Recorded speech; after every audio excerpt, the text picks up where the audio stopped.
नमस्कार मित्रांनो. बऱ्याच वेळी सायबर क्राईममध्ये आपले अकाउंट बँकेकडून फ्रीज करण्यात येते.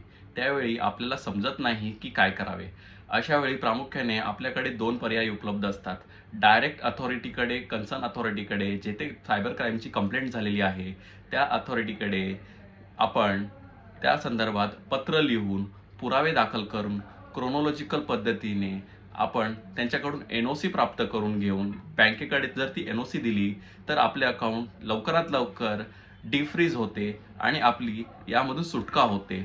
पण जर बऱ्याच वेळी अथॉरिटीने किंवा इन्व्हेस्टिगेशन ऑफिसरने आपल्याला सहकार्य केले नाही, तर आपल्याला नाईलाजाने कोर्टाकडे जाऊन अकाउंट डिफ्रीज करण्याची ऑर्डर मागावी लागते आणि आपल्याला ते अकाउंट डिफ्रीज करावे लागते. डिस्ट्रिक्ट कोर्टामध्ये किंवा हायकोर्टामध्ये आपण रिट दाखल करून आपले अकाउंट डिफ्रीज करू शकतो. माननीय सुप्रीम कोर्टाचे बरेच सारे निर्णय आहेत. त्यामध्ये सुप्रीम कोर्टाने असे म्हटलेले आहे की सायबर क्राईममध्ये जर अकाउंट फ्रीज केला असेल तर ती एक संशयास्पद जी अमाऊंट असते तेवढीच फ्रीज करण्यात यावी. पूर्ण अकाउंट फ्रीज करण्याचे अधिकार कुठल्याही बँकेला नाही आहेत, कुठल्याही अथॉरिटीला नाही आहेत. अशाच माहितीपूर्ण व्हिडिओसाठी आपल्या यूट्यूब चॅनलला सबस्क्राईब करा, इंस्टाग्राम चॅनलला फॉलो करा. धन्यवाद.